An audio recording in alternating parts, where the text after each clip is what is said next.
Assalamualaikum warahmatullahi wabarakatuh. Nama saya Alisha Dini Yuniarto.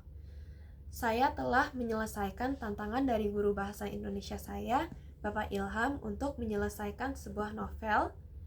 Dan kini saya akan membahas mengenai isi dari novel ini. Tapi sebelum itu, saya akan memberitahu dikit mengenai novel ini. Jadi novel yang saya baca berjudul Pulang yang ditulis oleh Leila S. Chudori. Buku ini diterbitkan oleh KPG atau Kepustakaan Populer Gramedia pada tahun 2012 di Jakarta. Buku ini terdiri dari 458 halaman dan dibagi menjadi 5 bagian, yaitu prolog, 3 bab, cerita intinya, dan juga epilog. Nah, alasan saya memilih buku ini adalah karena saya direkomendasikan oleh Bapak Ilham, guru bahasa Indonesia saya, sehubung dengan latar belakang saya yang memiliki pengalaman di luar negeri, sama seperti tokoh dalam novel Pulang ini. Jadi novel Pulang ini menceritakan tentang seorang eksil politik bernama Dimas yang terpaksa tinggal di negara asing bersama teman-temannya setelah ada kejadian G30S. Nah, sebenarnya alur cerita di novel ini tuh maju mundur, tapi supaya nggak bingung, saya akan menceritakannya secara kronologis. Jadi awal mula Dimas ini bisa bertemu dengan teman-temannya itu di tahun 1952, di mana Dimas ini menjalankan tahun ketiga di Fakultas Sastra dan Filsafat di Universitas Indonesia. Di situ dia ketemu dengan Jai, Rishaf yang seangkatan dengannya, dan juga Hananto dan Nugroho yang merupakan tetangga dari kosannya mereka. Nah,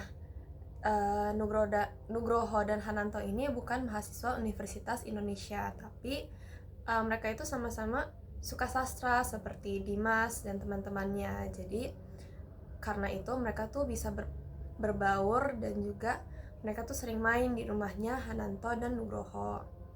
Nah, di waktu ini juga mereka tuh ketemu sama Surti dan Rukmini.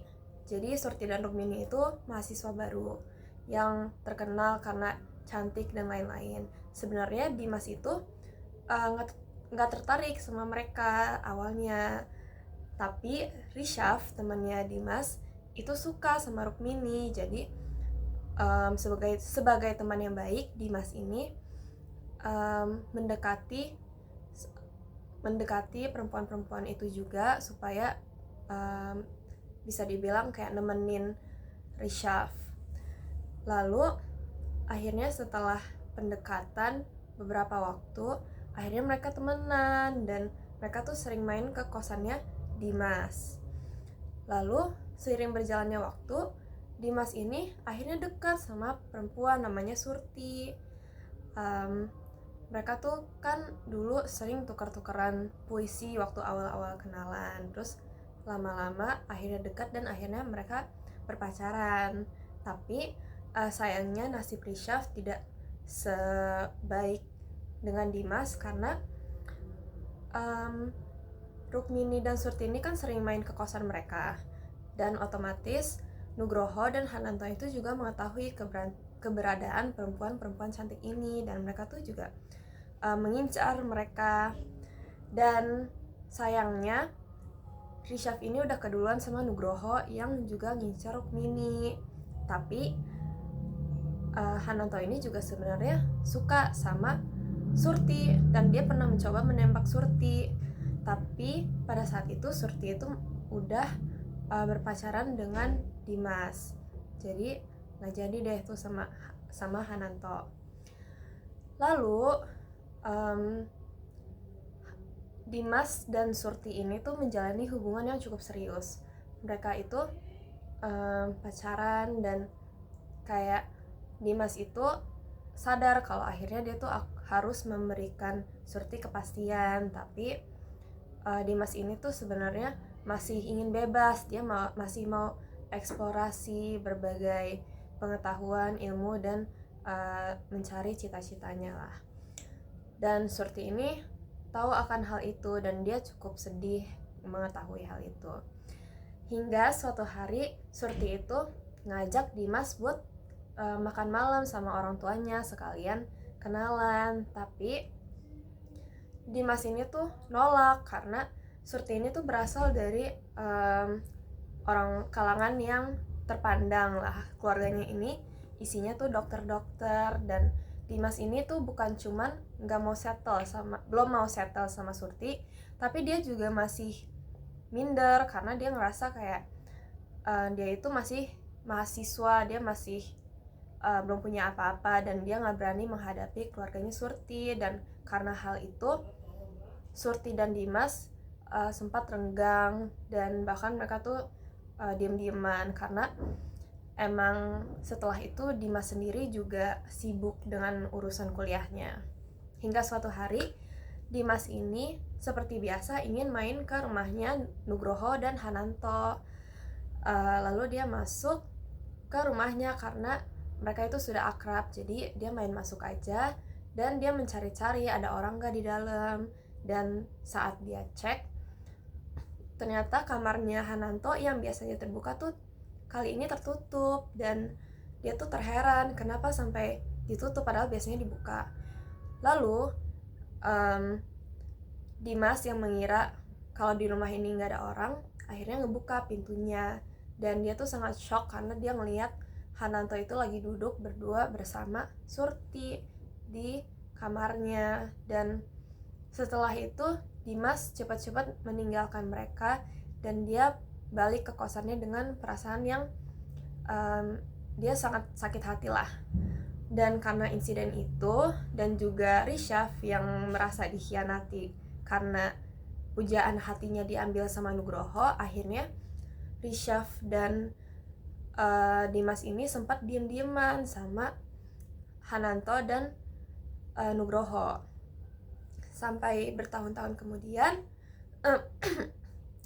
Hananto ini akhirnya nikah sama Surti, dan Nugroho ini nikah sama Rukmini. Lalu fast forward, saya akan lompat ke tahun 1964. Nah, di tahun ini kan kejadian-kejadian yang saya sebutkan tadi itu udah berlalu bertahun-tahun.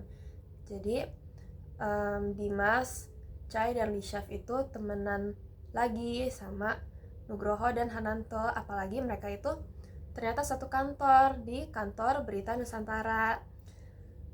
Hananto dan Nugroho ini bisa dibilang kayak petinggi dari kantor itu.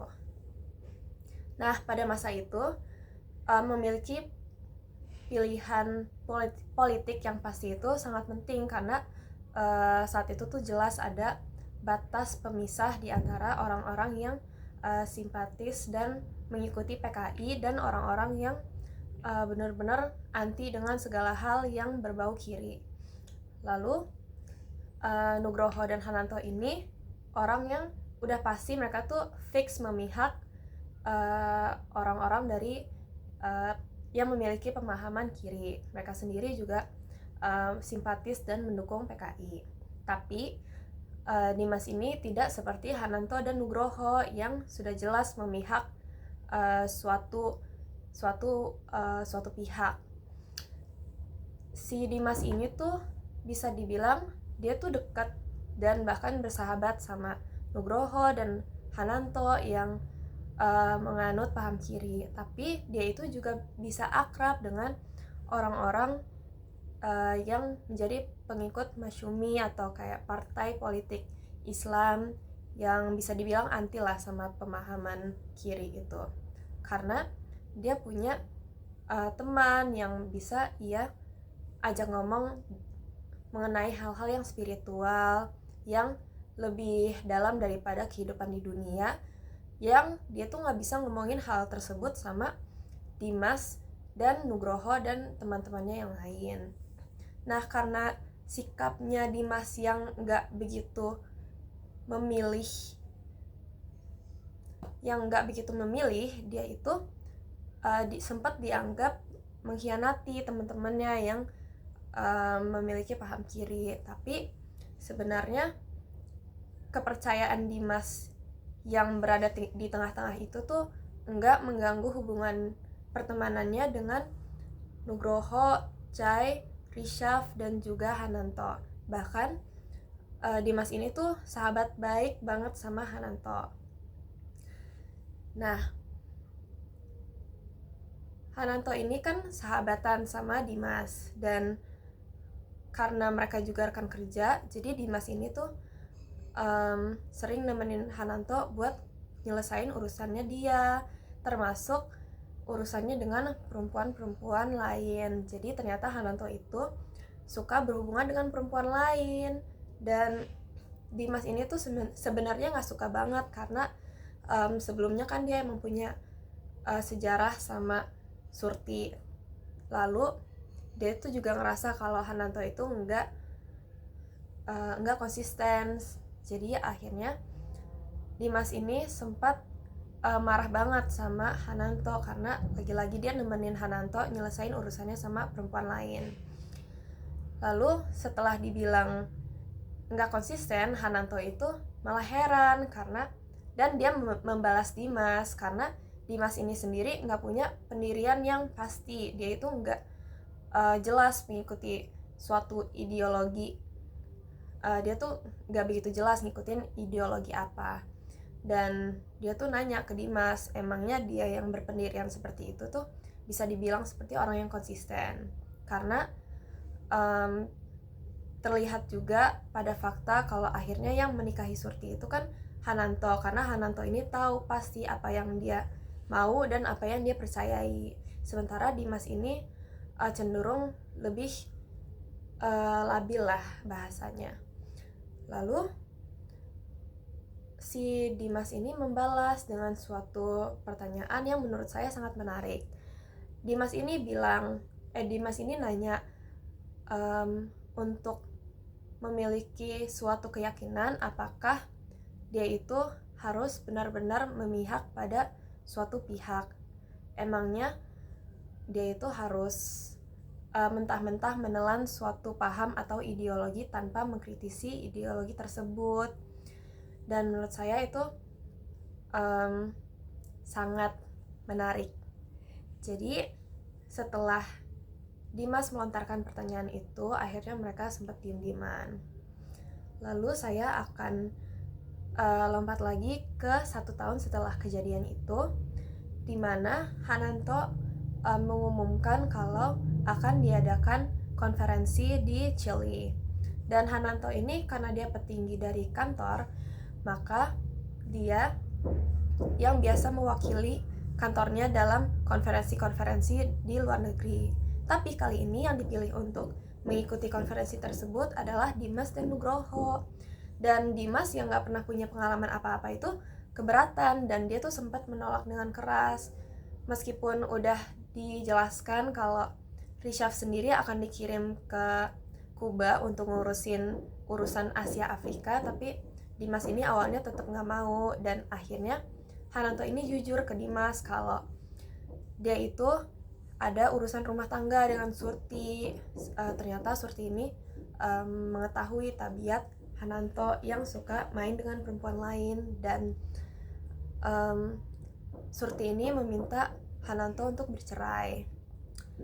Dimas yang mengetahui hal itu langsung nggak tega. Sebagai temannya itu, dia peduli dengan hubungan rumah tangganya Hananto, dan dia juga peduli dengan perasaan Surti. Jadi akhirnya Dimas ini menerima untuk dikirim ke Chile, dan dia tuh berharap dengan itu dia bisa ngasih kesempatan ke Hananto dan Surti untuk memperbaiki hubungannya. Lalu sebelum Dimas ini berangkat ke Chile, Hananto ini sempat ngasih Dimas jam tangan karena Dimas ini nggak punya jam. Dan dia itu terus nanyain jam ke orang-orang. Sementara di konferensi di Chile itu dia nggak boleh telat. Akhirnya Hananto ini ngasih jamnya. Tapi sayangnya mereka berdua tuh nggak tahu kalau itu adalah pertemuan terakhirnya dengan Hananto, karena setelah Dimas, Nugroho, dan juga Rishaf ini berangkat, terjadilah peristiwa G30S yang akhirnya memicu pemburuan terhadap orang-orang yang mendukung PKI atau bahkan orang-orang yang cuman memiliki hubungan dengan PKI, dan otomatis Hananto ini juga pasti diburu. Jadi sebelum Dimas, Nugroho, dan Rishaf itu menerima berita tersebut, mereka itu ngejalanin konferensi. Dimas dan Nugroho ini ngejalanin konferensi di Chili. Lalu setelah urusannya selesai, mereka tuh nyusul ke Kuba untuk ketemu sama Rishaf. Nah, di situ mereka baru tahu kalau kondisi di Indonesia itu udah nggak kondusif dan sangat kacau. Semua kantor tuh digeledah dan orang-orang tuh diburu-buru.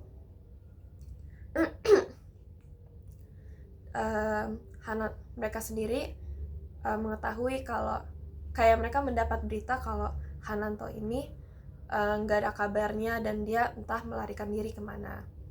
Dan karena kekacauan tersebut, dan Dimas, Rishaf, dan Nugroho juga merupakan orang-orang politik, mereka itu visanya sempat dicabut dan dia tuh sempat terjebak di Kuba. Tapi karena bantuan dari rekan-rekan dan kenalannya, mereka tuh akhirnya bisa ke Peking, di mana lebih banyak orang-orang Indonesia tuh kumpul dan tinggal di situ. Dan mereka tuh sempat menetap agak lama di Peking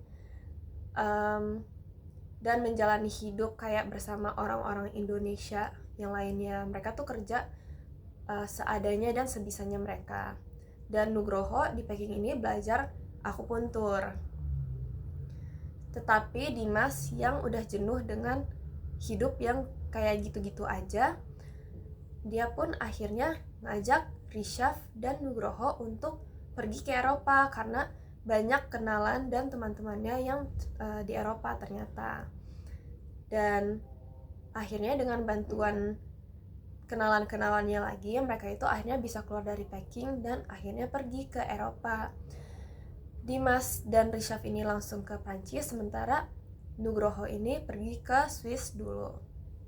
Dan setelah beberapa tahun, di tahun 68, jadi di tahun 68 akhirnya mereka tuh tiba di Paris. Dan Nugroho ini menyusul beberapa tahun kemudian. Nah, di Prancis, Dimas ini masih nerima surat dari kerabat-kerabatnya yang di Indonesia, termasuk dengan adiknya yaitu Aji dan juga Surti. Nah, di situ di Prancis, Dimas ini bertemu dengan seorang perempuan namanya Vivienne. Nah, di tahun 1968 di Prancis itu sedang ada gerakan revolusioner yang disebut sebagai gerakan Mei 1968, dan gerakan tersebut itu dipimpin oleh mahasiswa-mahasiswa. Nah, pada saat itu Vivienne itu merupakan mahasiswa dari Universitas Sorbonne yang sedang menjalani demonstrasi, dan pada saat itu Dimas ini bertemu dengan Vivienne karena Dimas sendiri itu sedang menyaksikan keadaan hektik yang terjadi di Prancis, sementara Vivienne ini juga ngeliat Dimas sedang memperhatikan. Nah, di situ Vivienne ini menghampiri Dimas, ngajaknya kenalan, dan akhirnya mereka tuh pacaran. Meskipun Dimas dan Vivienne ini udah pacaran, tapi Dimas ini belum mau menceritakan semua hal tentang yang sudah terjadi dengannya, karena dia itu juga sangat sedih dengan kejadian-kejadian yang menimpanya dan kondisi di Indonesia. Lalu di beberapa cerita yang disampaikan oleh Dimas, yaitu menyampaikan kalau temannya si Hananto ini dia itu kabur selama 3 tahun dari tahun 65 sampai tahun 68, dan dia akhirnya ketangkap karena katanya ada dulu teman mereka yang berkhianat dan membocorkan lokasinya Hananto. Dan Hananto ini akhirnya ditangkap. Surti dan anak-anaknya pun juga ikut ditangkap sebelum Hananto itu ketemu, karena mereka itu diinterogasi dan juga disiksa secara mental. Lalu setelah Hananto ini akhirnya ditangkap, Hananto ini nggak ada kabarnya selama 2 tahun. Dan Surti ini tuh benar-benar khawatir banget, dan dia itu terpaksa ngungsi ke rumah orang tuanya di Bogor. Dan setelah 2 tahun tidak ada kabar, akhirnya Surti ini diberitahu sama pihak-pihak yang berwenang kalau Hananto ini akan dieksekusi, dan mereka itu dikasih kesempatan untuk ketemu sama Hananto. Pada saat itu mereka tuh sempat ketemu sama Hananto dan dikasih waktu 2 jam. Di waktu itu Hananto dan Surti ini udah punya 3 anak. Anak pertama namanya Kenanga, kedua namanya Bulan, dan ketiga namanya Alam. Mereka itu masih kecil-kecil, dan Kenanga yang merupakan anak pertama itu baru menginjak usia 14 tahun. Kenanga yang udah ngerti dengan keadaan, dan dia itu juga menyaksikan orang-orang disiksa dan diinterogasi saat mereka ditahan, itu tahu kalau dia akhirnya akan berpisah selama-lamanya dengan ayahnya, dan dia itu berusaha kuat. Tapi di detik-detik akhir pun akhirnya dia itu luluh, dan akhirnya dia memeluk ayahnya dan say goodbye. Dan itu sangat tidak adil bagi mereka, karena Surti dan anak-anaknya ini nggak tahu keberadaannya Hananto sebelumnya, dan mereka itu nggak tahu tentang urusan politiknya, kegiatannya apa. Tapi mereka ikutan ditahan, diinterogasi terus-terusan, dan bahkan mereka itu terpaksa kehilangan sosok suami dan ayah. Hal tersebut itu sangat menjadi pukulan yang sangat berat untuk Dimas. Dan di Prancis dia itu terpaksa mencoba membangun hidupnya kembali bersama teman-temannya. Di Prancis, Dimas beserta teman-temannya ini nggak punya specialty yang begitu berarti. Jadi mereka itu kerjanya tuh berubah-ubah. Jadi selalu ganti-ganti, dan pemasukan mereka itu nggak fix. Lalu suatu hari saat mereka itu sedang diskusi, mereka itu kan sering ketemuan dan ngobrol. Nah, mereka tuh berdiskusi tentang suatu bisnis yang mau mereka jalani bersama. Mereka tuh pernah mikirin kayak berbagai ide, tapi semua hal itu dianggap gak memungkinkan, sampai akhirnya mereka tuh mendapat ide untuk memulai sebuah restoran Indonesia di Prancis. Dimas ini suka masak, dan dia itu selalu masakin temen-temennya kalau mereka lagi datang berkunjung ke rumahnya, ke apartemennya Dimas dan Vivian. FYI di sini Dimas dan Vivian ini udah menikah, dan mereka itu juga punya anak yang namanya Lintang Utara, dan dia itu perempuan. Nah, kembali ke bisnis restoran mereka itu setelah mencetuskan ide itu tuh semuanya langsung setuju, dan mereka itu berbagi-bagi tugas untuk mungkin mencari dana dan juga mencari lokasi dan juga survei ke restoran-restoran di Prancis. Akhirnya terjalankan, dan mereka akhirnya bisa mendirikan restoran Indonesia di Prancis. Nah, mereka itu sebagai eksil politik, hidupnya itu nggak selalu berjalan mulus, alias tuh pasti selalu ada tantangan. Seperti salah satunya itu mereka tuh didatengin sama KBRI, orang-orang KBRI, dan mereka itu juga kayak ngecek restorannya karena mereka itu dituduh kayak melakukan pertemuan dan kegiatan yang membahayakan orang-orang Indonesia gitulah. Dan mereka tuh marah karena mereka tuh benar-benar nggak kayak berurusan dengan politik lagi setelah itu. Mereka itu cuman menjalani restoran, dan ya mungkin mereka itu masih melakukan hal-hal yang berhubungan dengan sastra.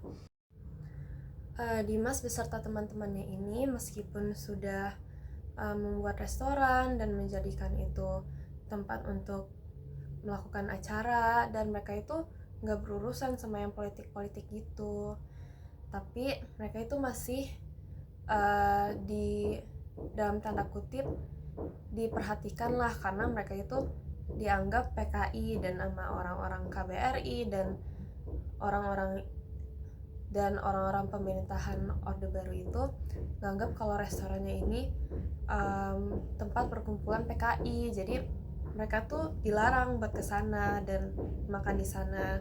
Jadi ini udah jelas ada diskriminasi lah antara sesama orang Indonesia. Lalu saya akan menceritakan sedikit soal keadaan di Indonesia pada saat itu. Kan di pemerintahan Orde Baru masih terjadi pemburuan dan bahkan pembantaian kayak orang-orang yang mendukung, bahkan keluarga dari simpatis PKI. Nah, Aji, adiknya Dimas dan ibunya ini tinggal di Solo, dan Dimas ini tuh sempat khawatir dengan keadaan mereka karena mau gimana pun, karena si Dimas ini memiliki hubungan dengan mereka yang diburu, akhirnya keluarganya ini pasti juga diperhatikan kan. Tapi beruntungnya kakak dari ibunya Dimas ini seorang kiai dan orang penting di tempat tinggal mereka. Jadi orang-orang tuh justru malah bersimpati dan melindungi keluarganya Dimas, tapi Dimas ini dianggap sebagai anak durhaka yang nyusahin keluarganya. Tapi Dimas itu nggak peduli karena pada saat itu yang penting keluarganya aman, apalagi pada saat itu tuh situasi di Solo itu juga mulai memanas. Tapi pada akhirnya juga Aji beserta ibunya ini pindah ke Jakarta. Dimas ini dia tuh terus-terusan mau pulang karena dia tuh rindu sama tanah airnya, dia itu rindu sama orang-orangnya, sama semua hal yang dia tinggalkan di Indonesia. Dan meskipun dia udah nikah dengan Vivian itu sendiri tuh sangat peka, dan dia tuh sadar kalau dia tuh nggak ngejadiin Prancis itu sebagai rumahnya Dimas, karena menurut Vivian, rumah itu kan tempat yang kita tinggali, tempat yang kita singgahi. Tapi Dimas ini sendiri bilang ke Vivian kalau rumah itu suatu tempat di mana ia bisa ngerasa kalau dia itu pulang lah. Dan Vivian itu sendiri sadar kalau dia tuh nggak akan pernah nganggap Prancis sebagai rumahnya Dimas, karena Dimas ini mempunyai hal yang tertinggal di Indonesia yang nggak bisa dia lepas. Dan saya akan menjelaskan dikit soal hubungan Vivian dan Dimas. Jadi Vivian dan Dimas ini kan punya satu anak, dan mereka itu sebenarnya memiliki hubungan yang baik. Lintang ini sering dibelikan buku, diajak nonton film, dan juga dikenalkan dengan dunia sastra. Nah, karena mereka yang hidupnya pas-pasan ini dan uang mereka tuh nggak seberapa, jadi Vivian ini suka marah sama Dimas karena Dimas ini suka memanjakan Lintang dengan cara ngebeliin dia buku-buku, dan waktu itu dia yang bikin mereka berantem tuh, Dimas itu ngebeliin Lintang sebuah kamera karena Lintang ini kan sering diajak nonton, dan Dimas ini ngeliat kalau Lintang ini punya ketertarikan dengan dunia perfilman. Akhirnya berantem tuh mereka karena masalah ekonomi, padahal mereka itu benar-benar saling mencintai. Dan Vivian ini sebenarnya orangnya bisa nerima Dimas apa adanya, asalkan bukan berhubungan dengan perempuan lain. Jadi dia itu bisa nerima Dimas dan segala kesalahan yang dilakukan kecuali ada hubungannya dengan perempuan lain. Nah, suatu hari Lintang yang kayaknya usianya udah 10 tahunan, Lintang ini kan suka main ke tempat kayak meja kerja dari ayahnya ini, yaitu Dimas. Dia itu ngeliat segala tumpukan buku-buku dan juga surat-surat yang ia terima dari Indonesia. Lalu Lintang ini ketemu sama suatu surat, dan dia tuh baca suratnya dari Surti, dan saat ia baca Vivian yang udah cukup besar itu, dia itu merasa kalau suratnya ini terlalu intimate, padahal sebenarnya mereka tidak ngomongin hal-hal yang romantis, tapi Lintang yang sama pekanya dengan ibunya ini tuh bisa ngerasain kalau ada hubungan yang lebih sama Dimas dan juga Surti. Lintang mengadukan hal itu ke Vivian, dan Vivian dan Dimas yang udah berantem begitu lama tentang hal yang remeh-temeh akhirnya pun berantem hebat, hingga hari itu tuh Dimas pergi dari rumah karena mungkin diusir sama Vivian. Dan akhirnya Vivian dan Dimas itu bercerai. Tapi meskipun mereka cerai, Vivian, Lintang, dan juga Dimas itu masih berhubungan dan berteman dengan baik. Dimas pun gak nikah lagi, dan Vivian juga gak nikah lagi. Mereka itu tetap menjalani hidupnya seperti biasa. Dimas itu ngurusin restorannya, dan Vivian ya hidup di apartemen terpisah. Dan Lintang ini ikut bersama ibunya, meskipun ya sesekali dan sering sebenarnya dia mengunjungi ayahnya dan restorannya.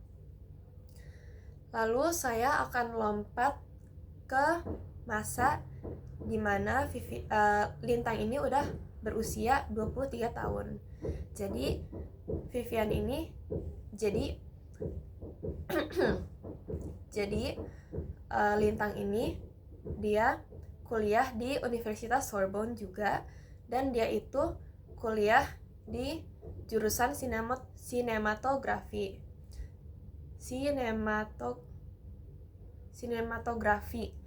dan dia itu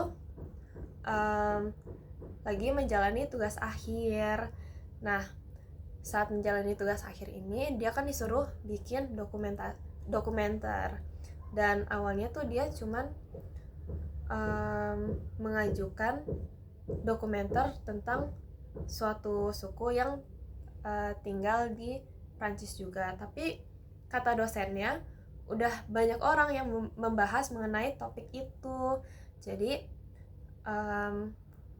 dia tuh disuruh ganti topik. Nah, dosennya ini tahu kalau Lintang ini punya latar belakang Indonesia, dan tapi dia itu sendiri nggak pernah ke Indonesia atau bahkan mengenal sisi Indonesianya itu, karena selama ini Dimas itu cenderung menyembunyikan masa lalunya, dan ya hal-hal yang berhubungan dengan Indonesia, karena mungkin itu masih menyisakan luka yang sangat mendalam ke Dimas. Dan Lintang yang tahu ayahnya ini memiliki area pribadi yang orang-orang tuh nggak berani deketin, dia itu juga nggak maksain Dimas untuk menceritakan hal-hal tersebut. Jadi selama ini dia tuh cenderung membiarkan saja bapaknya itu. Tapi setelah dia diberi tugas oleh dosennya untuk mencari tahu tentang latar belakangnya, akhirnya Vivian terpaksa lah untuk membuat dokumenter tentang Indonesia, di mana yang pasti dia itu harus meminta tolong ayahnya untuk mencarikannya sumber-sumber lah.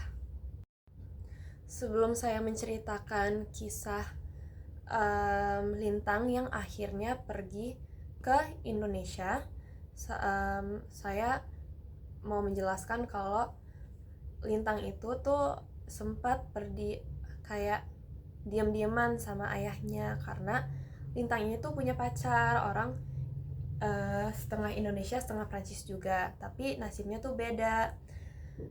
Dia itu bukan eksil politik dan keluarganya itu diterima lah sama pemerintahan Orde Baru dan juga KBRI.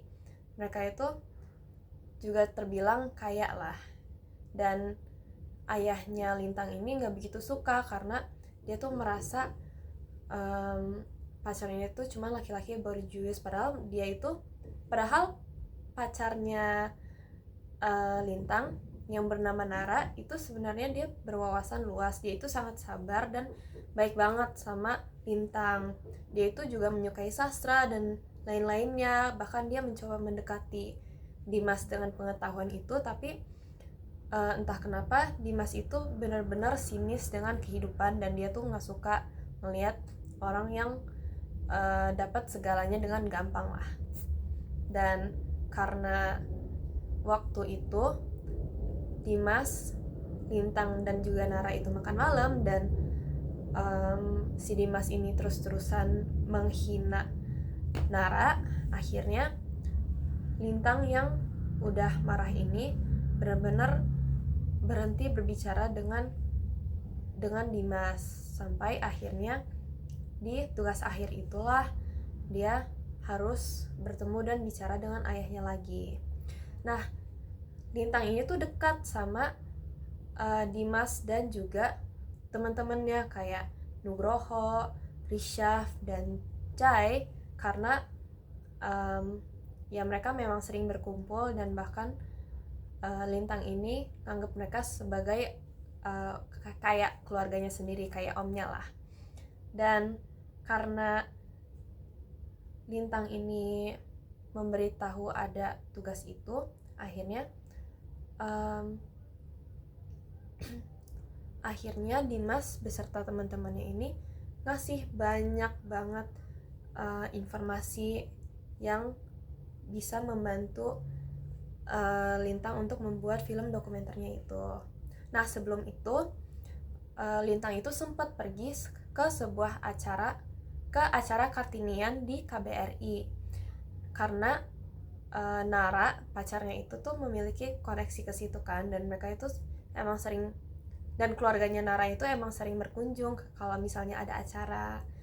Nah, di situ Lintang ini melihat sisi Indonesia yang tidak pernah ia kenali sebelumnya. Kayak kalau keluarganya itu kan mereka eksil politik, mereka itu kayak terus-terusan diganggu, dan bahkan ya mereka hidupnya begitu-begitu aja lah. Tapi kalau di acara KBRI itu dia ketemu sama diplomat-diplomat muda dan juga orang-orang yang dia masih mengikuti paham kalau PKI itu musuh lah. Dan di situ tuh dia benar-benar ngerasain mereka tuh sama-sama orang Indonesia, tapi orang-orang dari KBRI itu kayak melihat Lintang dengan aneh, kayak dia tuh merasa terdiskriminasi lah.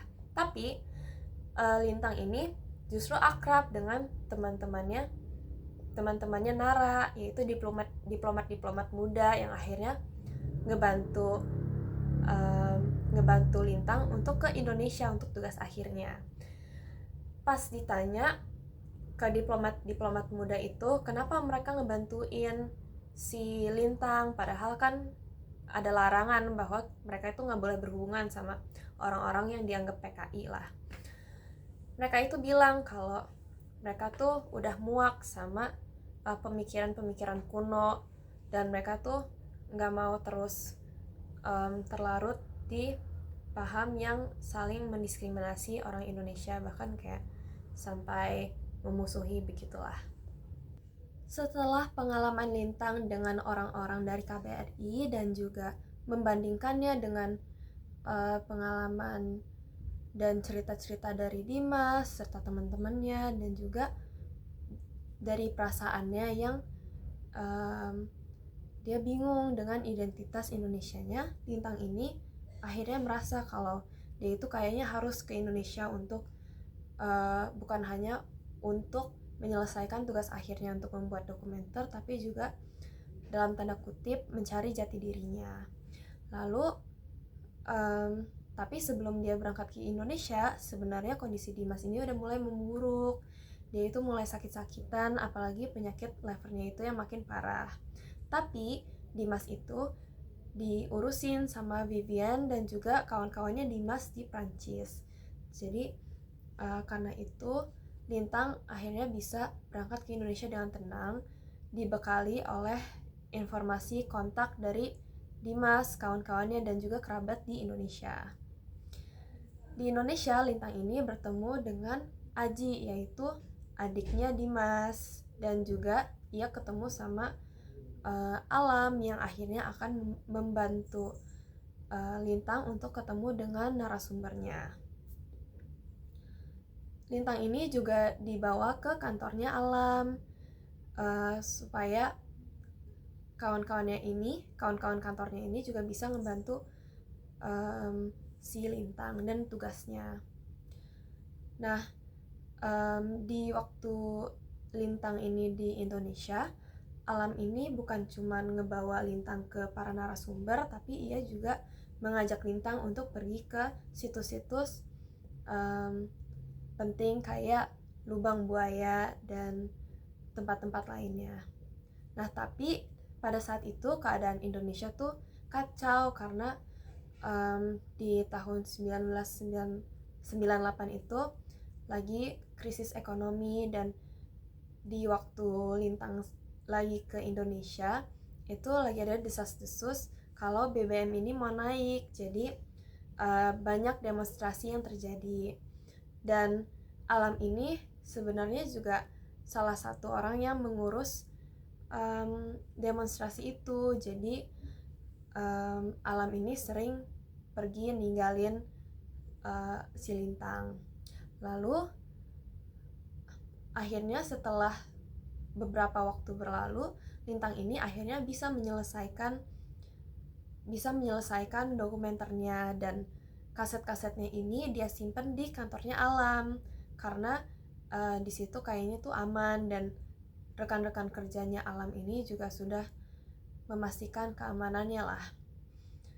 Setelah mewawancarai banyak narasumber, Lintang ini akhirnya tahu bahwa yang benar-benar dirugikan tuh ya masyarakat dan keluarga mereka, keluarga ex tahanan politik yang nggak tahu apa-apa, karena dia tuh mendengar kalau mereka tuh benar-benar tersiksa. Mereka tuh ditodong segala pertanyaan yang mereka tidak bisa jawab, tapi mereka tetap ditahan, bahkan hartanya dirampas. Dan itu hal yang sangat-sangat menyedihkan, karena Lintang ini sebenarnya mulai mencintai Indonesia karena dia bertemu dengan anaknya Nugroho, ia ketemu dengan anak-anaknya Aji dan juga Aji dan istrinya sendiri, dan Alam dan juga kakak-kakaknya yang nge-treat Lintang ini dengan sangat baik. Dia mengalami banyak pengalaman baik di Indonesia. Tetapi di masa itu terjadi kerusuhan, tragedi Trisakti tahun 1998. Di situ ada 4 mahasiswa yang mati tertembak, dan keadaan di sana setelah itu benar-benar kacau. Dan sialnya lagi, kantornya Alam ini sempat digeledah. Jadi benar-benar pas malam hari kantornya diobrak-abrik dan rekamannya Lintang itu hilang, karena Lintang ini sebenarnya udah dimata-matai oleh dalam tanda kutip lalat-lalat yang memang mengincar orang-orang seperti Lintang dan Alam. Lalu mereka tuh sempat panik karena Lintang itu sempat panik karena dia itu harus kembali ke Prancis dalam waktu 3 minggu. Jadi dia tuh di Indonesia cuma bisa 3 minggu doang, dan dengan hilangnya segala dokumen pasti dia harus jauh lebih lama lagi di Indonesia. Tapi ternyata Alam itu sudah menyimpan kopi dari segala rekaman dan dokumentasinya Lintang, karena hal seperti itu ternyata memang rawan terjadi, dan kantornya Alam ini sudah mengantisipasi hal tersebut. Nah, setelah tragedi Trisakti, kondisi Indonesia kan makin kacau dan warga itu sangat marah dengan tragedi tersebut. Nah, akhirnya setelah itu ada demonstrasi besar-besaran di gedung DPR, di mana Alam, rekan kerjanya, dan juga Lintang itu tuh ikut ke sana. Dan sebelumnya ini kondisi tuh sangat kacau, tapi Lintang ini bisa dilindungi oleh Alam. Nah, di situ setelah mengalami segala kerusuhan dan chaos, Lintang ini sebenarnya merasa sangat sedih karena negerinya yang begitu ia cintai itu ternyata juga memiliki sisi yang sangat buruk. Tetapi di saat itu Alam ini ngomong ke Lintang kalau dia itu ngerasa kalau Lintang itu cocok di Indonesia, kayak Indonesia itu memang sudah bagian dari Lintang, jadi bukan lagi bagian yang Lintang ini nggak kenal seperti dulu pas dia itu masih di Prancis. Dan ya di saat itu karena urusannya Lintang ini udah selesai dan dia sudah mendapat apa yang dia perlukan, dia itu akhirnya kembali ke Prancis, meskipun dia tuh di tengah-tengah kerusuhan itu. Lalu setelah itu kan sebenarnya ceritanya Lintang itu sudah selesai, tapi di sini kita dikasih ending di mana Dimas ini mengirim surat ke Lintang yang lagi di Indonesia. Jadi isi surat tersebut berbunyi kalau Dimas ini menyembunyikan betapa parahnya penyakitnya Dimas, dan dia tuh gak mau Lintang yang lagi di Indonesia ini khawatir dan semua urusannya terganggu karena kabarnya Dimas yang semakin memburuk, dan dia itu memberikan wasiat, dan dia itu berkata kalau Lintang itu memang kesayangannya Dimas. Lalu sebenarnya ceritanya Lintang itu sudah selesai di sana, di mana ia itu menghadapi baik dan buruknya Indonesia, dan dia akhirnya harus kembali ke Prancis dan meninggalkan Alam serta kawan-kawannya di Indonesia. Tapi sebelum itu kita tuh dikasih epilog di mana Dimas ini mengirimkan surat ke Lintang yang lagi di Indonesia, dan surat itu berisi pesan Dimas kalau dia itu menyembunyikan betapa parahnya penyakitnya, dan dia itu gak mau Lintang itu sampai tahu dengan kondisinya dan sampai mengganggu kegiatan dokumentasinya di Indonesia. Dia itu berharap kalau dia itu meninggal itu dia dikubur di karet di Indonesia, dan itu sangat ironis karena saat Soeharto ini turun tahta dan akhirnya Dimas dan teman-temannya itu bisa balik ke Indonesia, Dimas itu bisa pulang tapi sudah dalam keranda, dan itu pasti hal yang sedih banget karena Dimas ini udah bertahun-tahun menanti untuk pulang ke Indonesia. Tapi Dimas itu mengatakan kalau dokumentasinya Lintang ini pasti bakal menjadi hal yang sangat penting bagi orang-orang yang sudah terdampak dari segala kejadian, terutama kejadian G30S. Setelah surat itu kita diceritakan bahwa Dimas ini akhirnya meninggal dan dia itu akhirnya bisa dimakamkan di karet, dan pemakaman tersebut dihadiri oleh semua keluarga dan juga kerabat-kerabatnya, yaitu Nugroho, Jai, Rishaf, dan juga keluarga Surti, keluarga Aji, dan semua teman-temannya. Lintang ini berpikir kalau ayahnya ini sudah pasti tersenyum dan bahagia karena dia akhirnya bisa pulang, apalagi ia ditemani oleh kerabat-kerabatnya ke peristirahatan terakhirnya. Dan disitulah novel ini berakhir. Dalam novel Pulang ini ada 3 peristiwa sejarah penting yang menjadi latar dari kejadian-kejadian di dalam cerita ini. Yang pertama yang pasti merupakan gerakan 30 September yang merupakan tragedi penculikan dan pembunuhan petinggi TNI Angkatan Darat. Nah, ini kelompok yang melakukan ini kan menamakan diri mereka gerakan 30 September, dan mereka itu menyatakan kalau mereka melakukan hal tersebut untuk mencegah kudeta Dewan Jenderal. Nah, pemerintahan Orde Baru menuduh PKI sebagai dalang dari peristiwa tersebut yang akhirnya memicu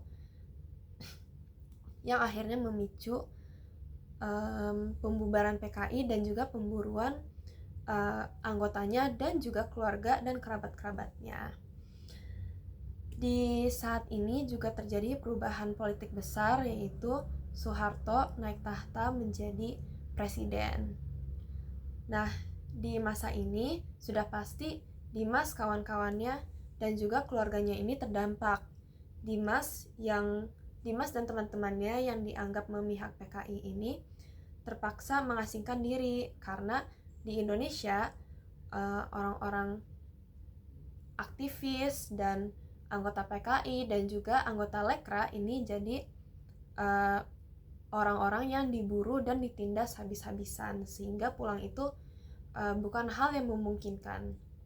Dan bukan cuma Dimas, tapi keluarga seperti keluarganya Surti dan juga adiknya Dimas itu tuh kena dampaknya juga, karena mereka itu akhirnya dicari untuk diinterogasi dan bahkan ditahan sampai berbulan-bulan. Mereka itu juga mendapat siksaan mental, tapi di sini kita itu ditunjukin kalau yang benar-benar rugi dari peristiwa G30 September ini warga, terutama keluarga dari ex-tahanan politik, karena mereka itu seperti di dalam cerita, Surti ini tidak tahu apa-apa dari kegiatannya Hananto, dan keluarganya Aji dan yang lain itu juga tidak tahu dengan kegiatannya Dimas, tapi mereka tetap terkena imbasnya, di mana korban-korban ini kesulitan untuk hidup secara sosial dan ekonomi karena banyak kantor-kantor dan institusi itu tidak mau menerima anggota mereka tuh nggak mau menerima ex tahanan polisi ataupun keluarganya. Dan hal ini juga memicu ketidakadilan yang semakin memperdalam luka dan trauma bagi para korban.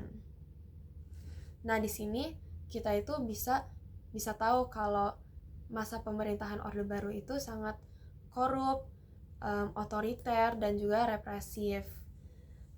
Dan dengan diceritakannya segala pengalaman buruk dalam novel ini, kita ini diajak untuk aware dan mewanti-wanti agar kejadian itu tidak terulang lagi. Lalu peristiwa sejarah kedua adalah peristiwa Mei 1968 di Paris, di mana itu adalah salah satu gerakan kayak gelombang protes terbesar di Prancis. Gerakan tersebut dipimpin oleh mahasiswa-mahasiswa Prancis dan akhirnya dilanjutkan oleh permogokan buruh. Masyarakat ini menuntut perubahan sosial, ekonomi, dan politik karena di sana tuh juga lagi hektik dan bermasalah lah pemerintahannya. Dan di masa ini kita dikenalkan dengan karakter Vivienne yang juga merupakan salah satu mahasiswa yang ikut berdemo. Dan di sini kita juga diceritakan kalau demo di Prancis dan demo di Indonesia itu berbeda, di mana di Prancis itu mereka terstruktur dan rapih dan juga bisa dibilang lebih aman daripada di Indonesia yang terkesan lebih acak-acakan dan cenderung banyak penyusup di dalamnya. Lalu peristiwa yang ketiga adalah kerusuhan Mei 1998, di mana pada saat itu Indonesia kan sedang dilanda krisis ekonomi dan banyak demo terjadi di mana-mana. Nah, puncak dari kerusuhan Mei 1998 ini adalah ketika ada 4 mahasiswa yang tertembak, mahasiswa Trisakti yang tertembak. Hal tersebut itu memicu kemarahan masyarakat dan akhirnya terjadilah kerusuhan di mana tokoh-tokoh itu dijarah dan terjadi penindasan terhadap kelompok etnis tertentu. Dan karena kerusuhan itu pun akhirnya Soeharto ini mundur dari jabatannya. Nah, di sini di situasi ini dalam cerita itu Lintang itu sedang melakukan dokumenternya dan dia itu menyaksikan betapa kacaunya lah Indonesia, padahal dia itu sangat cinta dengan Indonesia, tetapi di satu sisi dia itu juga menyaksikan betapa sisi buruknya Indonesia.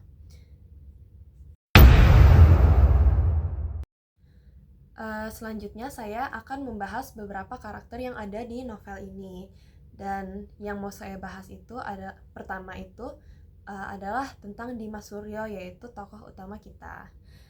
Nah, Dimas Suryo ini digambarkan sebagai orang yang nggak suka memilih atau memihak. Jadi dari segi romansa, ketika ia itu nggak siap untuk settle down Surti, dan juga dirinya yang tidak memihak pihak orang yang berpaham kiri ataupun orang yang anti paham kiri, karena dia itu bisa mendapatkan hal baik gitu dari kedua sisi. Tapi tindakannya yang gak suka memilih itu juga memiliki konsekuensi, dimana pada akhirnya ini Dimas belajar kalau tidak memilih itu sama aja kita memilih. Seperti saat dia itu tidak mau settle dengan Surti dan dia tidak memilih untuk memberi kepastian, dia itu sama aja dengan memilih untuk melepas seperti begitu saja. Dan juga di kantor, saat dia itu nggak punya pandangan politik yang pasti, dia itu sama aja memilih bahwa akhirnya dia itu akan dituduh macam-macam karena dia itu mendukung, kayak dia benar-benar ekstrem kiri itu enggak, tapi dia benci orang-orang yang berpaham kiri itu juga enggak, yang akhirnya membawa dia ke Prancis. Dan ada juga saat-saat dimana Dimas ini akhirnya berkeinginan untuk ada saat-saat dimana Dimas ini sebenarnya berharap dia itu memilih hal yang pasti, tapi pada akhirnya dia itu juga belajar kalau mau memilih ataupun tidak, semua itu ada konsekuensinya. Dan itu juga merupakan salah satu pesan yang saya dapat dari novel ini, adalah kita itu harus yakin untuk memilih, kita itu harus yakin dengan kepercayaan kita, mau kita benar-benar percaya dengan suatu ideologi atau kita itu seperti Dimas yang sebenarnya dia percaya satu hal tapi dia itu juga percaya dengan hal yang lainnya. Yang penting kita itu harus menerima resiko dan konsekuensi dari pilihan keyakinan kita. Lalu karakter lain yang ingin saya bahas itu adalah Lintang Utara Suryo atau anaknya Dimas Suryo. Dia itu anak campuran Prancis dan Indonesia, tapi dia itu nggak mengenal sisi Indonesianya sama sekali, bahkan kayak hanya sedikit yang dia ketahui, karena seumur hidupnya tinggal di Prancis. Dan Dimas ini tuh sebenarnya agak enggan untuk cerita tentang masa lalunya, dan Vivian maupun Lintang ini juga nggak mau ngorek-ngorek lukanya Dimas. Jadi seumur hidup itu ia hanya mengetahui sisi Prancisnya. Tapi seiring berjalannya waktu, Lintang ini mulai menunjukkan bahwa ia itu mengalami krisis identitas, karena apalagi saat dia ketemu dengan orang-orang KBRI, dia itu ngerasa kalau dirinya tuh beda banget, dan orang-orang KBRI ini tuh kayak suatu sisi dari Indonesia yang benar-benar dia tuh nggak kenal. Dan karena gejolak batinnya itu mengenai identitasnya sendiri, akhirnya sekaligus mengerjakan dokumenternya itu, dia mencari hubungan Indonesia dengan dirinya saat berada di Indonesia, dan dimana dia itu akhirnya merasa bahwa dia itu juga merupakan bagian dari Indonesia sesungguhnya setelah menghabiskan berminggu-minggu di sana. Jadi dia itu bukan cuman punya darah Indonesia doang, tapi dia itu juga tahu dengan kondisi Indonesia, dan dia itu juga akhirnya merasa terkoneksi dengan orang-orang di Indonesia, seperti sama halnya dengan dia itu terkoneksi sama orang-orang dan keluarganya di Prancis. Jadi di sini Lintang itu akhirnya bisa mengatasi krisis identitasnya dan juga pertanyaan-pertanyaannya tentang mengenai dirinya dan di mana posisi dia dalam darah Prancis atau Indonesia. Dari novel Pulang ini saya memetik 5 amanat yang menurut saya pribadi sangat penting. Yang pertama itu, kita harus berani memilih dan menentukan keyakinan kita dalam hidup, karena dalam setiap pilihan kita itu pasti ada konsekuensinya, mau kita jelas memilih sesuatu ataupun tidak memilih sama sekali, karena kedua hal tersebut itu sama-sama memiliki konsekuensi meskipun konsekuensinya berbeda. Lalu yang kedua adalah kita harus bangga dengan identitas kita dan dengan siapa diri kita. Jadi sebenarnya di dalam cerita ini ada cerita tentang anaknya Aji yang marah dan malu dengan identitasnya karena omnya yaitu Dimas Surya itu merupakan seorang eksil politik, dan akhirnya posisi Dimas tersebut itu menyusahkan satu keluarganya. Aji bahkan Rama sendiri tuh sulit bekerja sehingga dia itu menyembunyikan identitasnya untuk bisa bekerja, dan dia itu juga berbohong ke keluarga pacarnya yang merupakan anak dari direktur BUMN, dan akhirnya kebohongan tersebut terungkap dan menjadi bumerang yang parah untuk Rama, karena akhirnya dia dipecat dari BUMN dan dia juga diputusin sama pacarnya. Jadi kita itu harus terus terang kepada orang lain terhadap tentang siapa diri kita sesungguhnya. Lalu yang ketiga itu kita harus berani mengeksplor dan menghadapi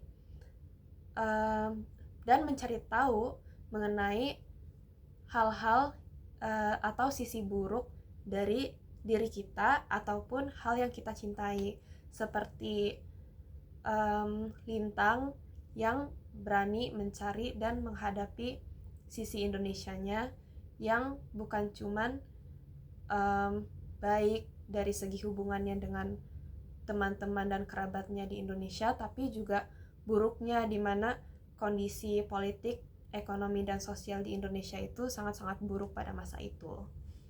Lalu yang keempat itu kita harus empati kepada orang lain, karena kita itu nggak tahu sesungguhnya orang lain itu sudah mengalami hal apa saja, seperti saat Lintang ini mewawancarai narasumbernya itu, dia itu benar-benar terkejut karena pengalaman mereka tuh beragam, dari yang mungkin bisa dibilang biasa saja sampai sangat-sangat buruk dan tidak terbayangkan. Jadi kita itu harus be considerate to other people. Lalu yang terakhir saya petik itu, kita itu nggak boleh hidup dalam bayang-bayang, karena itu mempengaruhi hidup kita seterusnya. Karena di cerita ini, Dimas ini selama tinggal di Prancis itu hidup di bawah bayang-bayangnya yang rindu dengan Indonesia, dan dia itu juga tidak bisa benar-benar move on dari Surti yang akhirnya mempengaruhi pernikahannya dengan Vivienne, dan juga kestabilan mentalnya selama di Prancis, karena dia terus-terusan rindu, merasa ada bagian yang kosong, dan juga dia itu bolak-balik dan sangat desperate untuk kembali ke Indonesia. Maksud saya tuh bukan kita tuh nggak boleh rindu dengan tempat asal kita, tapi kita itu juga nggak boleh terus-terusan kalut dalam situasi seperti itu. Dan itu saja amanat yang bisa saya petik. Saya sendiri sangat menyukai buku ini karena buku ini tuh mudah dimengerti dan easy read lah. Jadi saya sendiri yang sebenarnya tidak begitu tahu kayak secara detail mengenai suasana dan kondisi kerusuhan dari tahun 1965 sampai 1998 itu bisa mendapatkan gambaran dari situasi tersebut. Jadi meskipun kita itu nggak begitu tahu konteks-konteks atau latar belakangnya, tapi seiring berjalannya novel ini kita akhirnya bisa paham, dan kita itu bisa mendapat banyak pengetahuan secara sejarah maupun dari pengalaman dan pesan moral dari novel ini. Jadi kita ini bisa belajar juga dari hal-hal yang dialami oleh tokoh-tokoh dalam cerita ini. Dan juga menurut saya bahasanya itu mudah dipahami. Jadi untuk orang-orang yang tidak suka baca novel, sebenarnya buku ini tidak berat sama sekali. Jadi untuk teman-teman yang sekiranya mencari bacaan yang seru atau berhubungan dengan sejarah, tapi nggak terlalu berat dan tidak perlu memahami konteks yang terlalu mendalam, menurut saya buku Pulang ini buku yang cocok untuk dibaca untuk teman-teman sekalian. Saya harap dengan saya membuat video ini teman-teman bisa terinspirasi untuk membaca Pulang, dan saya harap teman-teman juga sama enjoy-nya untuk membaca Pulang seperti saya menikmati membaca Pulang ini. Sekian dari video saya. Terima kasih sudah mendengarkan video saya yang sangat panjang ini. Mohon maaf bila ada kurang atau kesalahan katanya. Wassalamualaikum warahmatullahi wabarakatuh.